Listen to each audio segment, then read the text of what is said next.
Hi guys, it's Amy and you have found Amy Loves Crochet.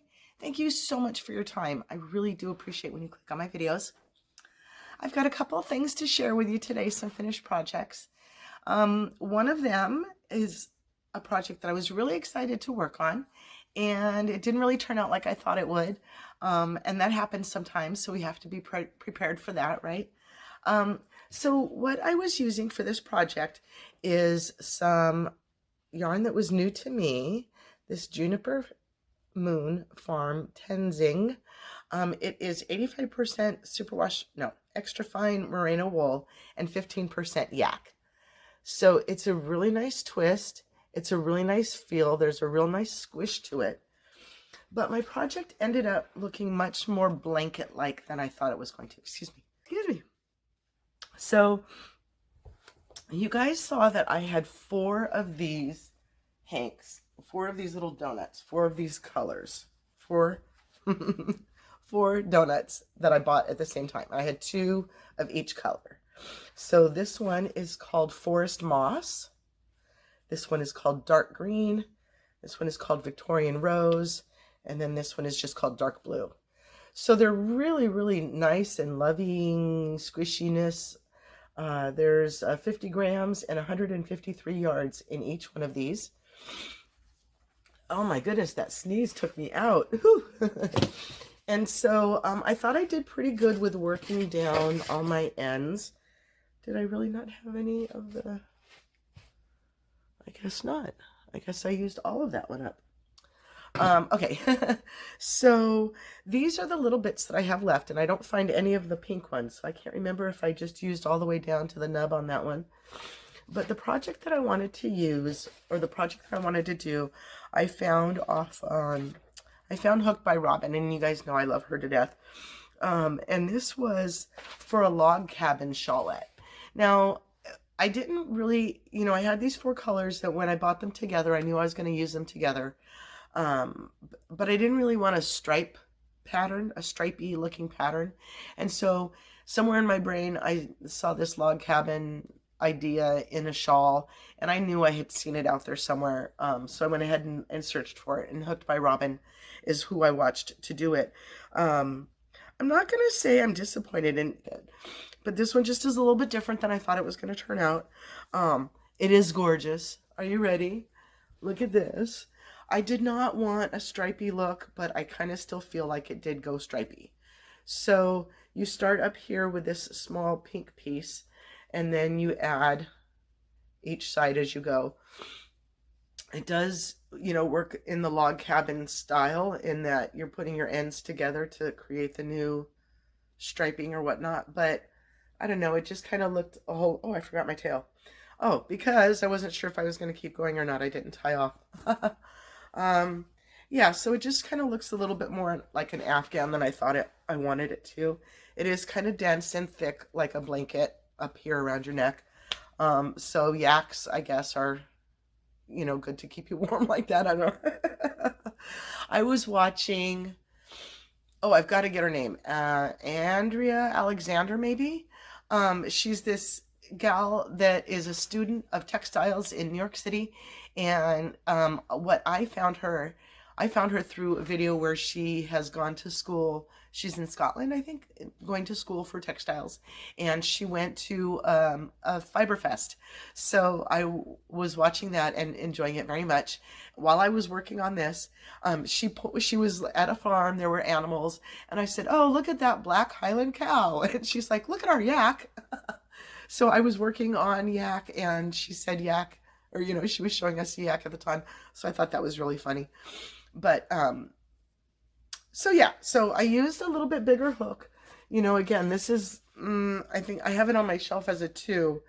It's one of those where it's from knittingfever.com, but here is the little size, the little gauge for what size the yarn is supposed to be. So I, thought I'm going up a little bit, and I went with a 5mm hook. I think I didn't write it down right there. I thought I did. And so like this is one skein of each one of those little donuts, except for this bits. So I still have the one of each color that I'll save for another pattern to put together, but It's just a granny square. It was, you know, I like a granny square. It bores me a little bit, but you can work on it without looking, so I like that. But, you know, when I saw the colors together on the shelf at the store, I thought they would just be gorgeous together. I couldn't see them individually. I saw them as a group. So this is very perfect. You know, this is a great representation of how I saw the colors working up together, you know, in a project and being all as one. So I like that very, very much. Again, a little bit thick, a little bit bulky. So maybe where it, you know, maybe somebody where it's extra, extra cold can wear that. I appreciate that a little bit more. The other thing that I want to share with you today is, and I want to be so much better about this. You guys run in a channel and comments, and so when you guys, you know, I'll ask about, you know, what would you do with this yarn, or what project might you work on? And I've got all of your ideas, and I've got all my own ideas, and I've got ideas that I'm seeing from other inspiration, you know, and so there's a lot that runs through this old noggin of mine. But somebody, one of you, thank you very, very much. And if it was you, please call yourself out down in the comments below so I can say thank you more specifically. But somebody asked that I work with the yarns that I have dyed. I, you know, dyed them and got all excited about them, and I share the fact that they exist with you guys all the time, but I had not been working with very many of them. So if you remember, I had here some 50-gram hanks. These, well, that's not one of them, but when I purchased the hanks of this weight 3 yarn from Hobby Lobby, it comes in a 100-gram hank. And so for my dyeing fun, this one is the lime color that you guys have seen me work with recently. I had, there was a lime, a lemon, a watermelon, and I can't remember what the blue one was called, aquamarine or something, but there was like 4 that were already color, and I dyed over them. So the lime is one that I did not dye over, but the other ones from this grouping, where's my little ends? So I did really, really good. Let me grab this one. Okay, I did really, really good. What I had left up here was the one blue one. Okay, so you saw me, oh, nope, that's not it. So I kind of rambled right there. Sorry, grab my thoughts. The colors that I had dyed, I had 2 hanks of 50 grams that was yellow yarn that I dyed over. And of the 2 hanks, I used them on these 2 projects, and I have only this much of the one and this much of the other. So I did really, really good at using all of them right on down.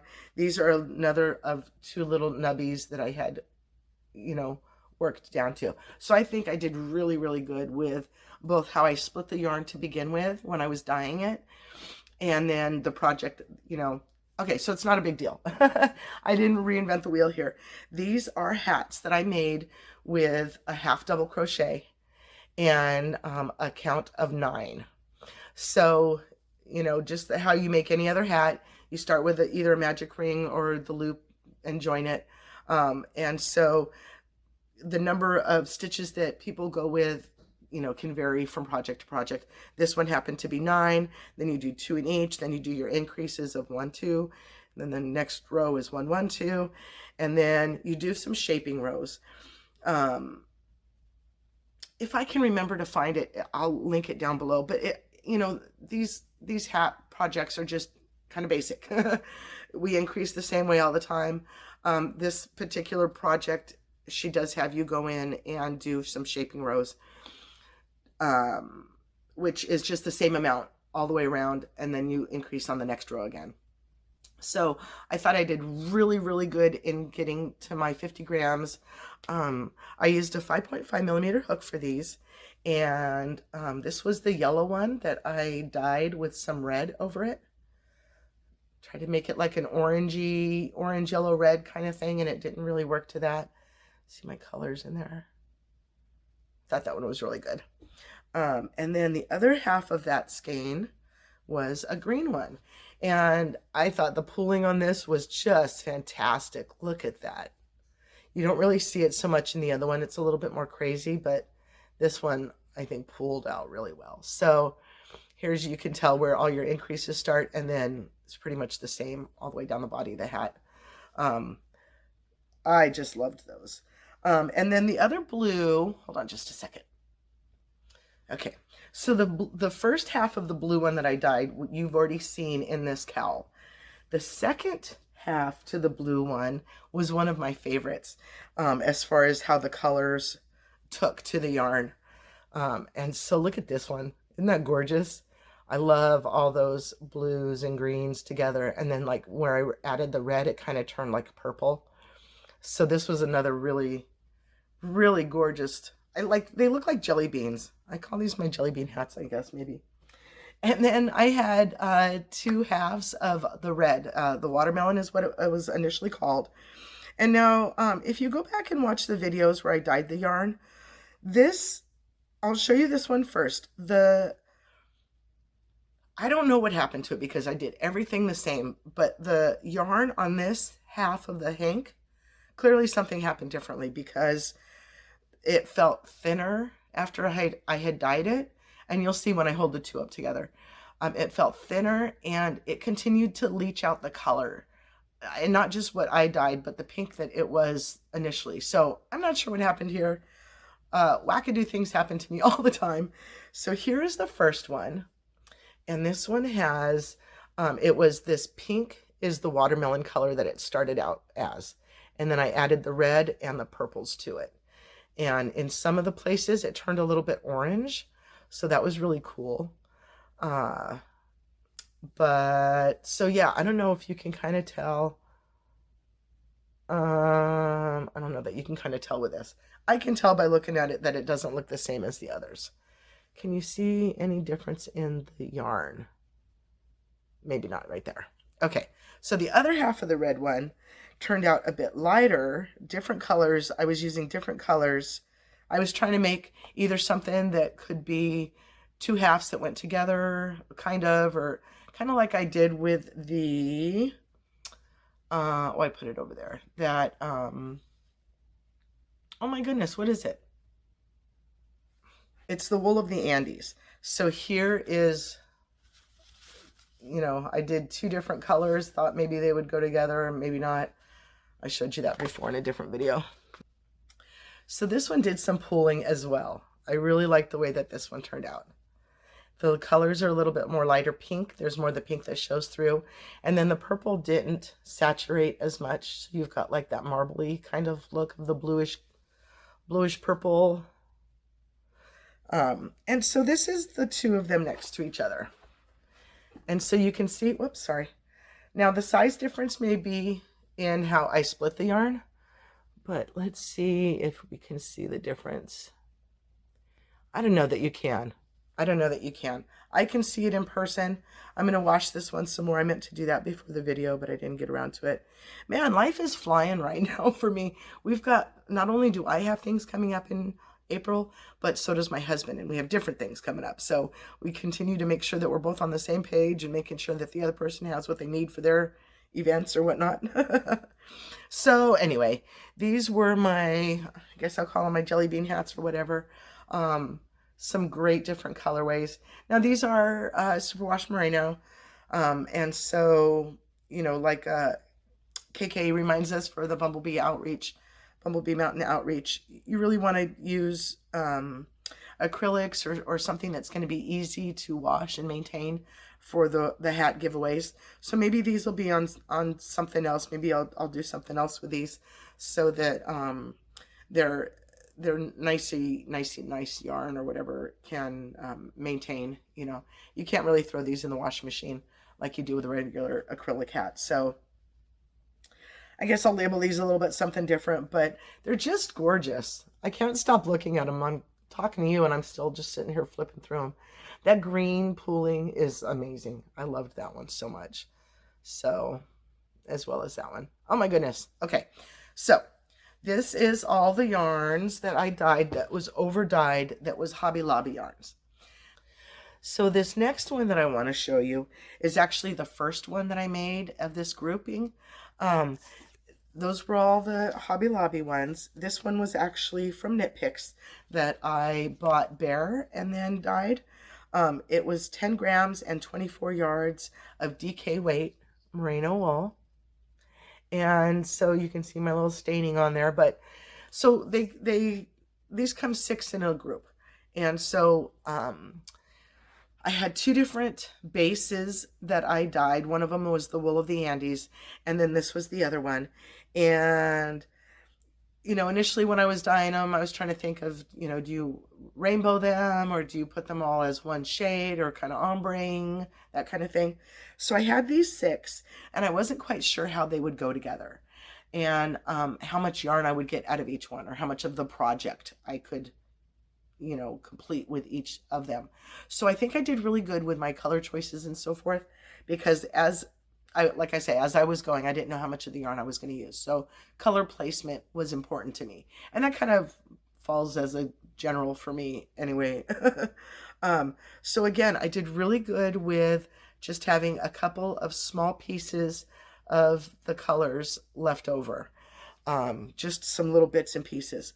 The one skein, or the one little mini hank or whatever that I did not use of the 6 is this one. I could not get this one to, you know, color coordinate in my mind. And I really, really like the way that this one turned out. So I hope that you like it too. Ta-da! So I had this kind of maroonish and this darker maroonish down here, and then this lighter version of it. I thought those 3 might go to something, and then maybe the orange, the blue, and the green together would go to something. But then as I started thinking about it, and as I started working it up, I go, okay, well, if I'm going to start, you know, I kind of talked myself into working it this way, and I think it turned out beautifully. I really do like the colors. I like how much white shows through. You know, when you're dyeing yarn, you really want that yarn, that color to saturate the yarn and give you a really deep, vibrant, you know, if that's your choice.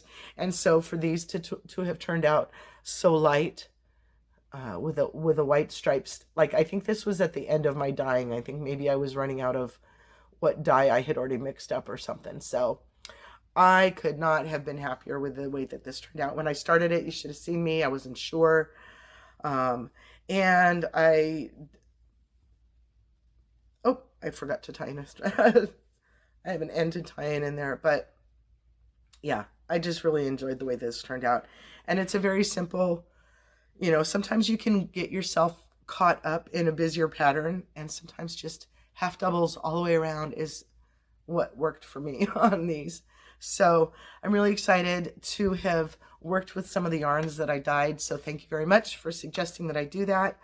I do have this one small, you know, what did I say, 10 grams, I mean, of 100% merino wool. So I'll collect up my other things, and this is a DK weight, I know. So, you know, your scraps end up different sizes all the time. I think I really need to, I don't know, I'm rambling now. Oh my God. Okay, so reviewing my notes here, these hats, I did these in DK weight, and it's only a 5mm hook. You can also do the pattern of half doubles with a worsted weight, and that's when you use a 5.5mm hook. That's my notes. I read wrong. I apologize for that.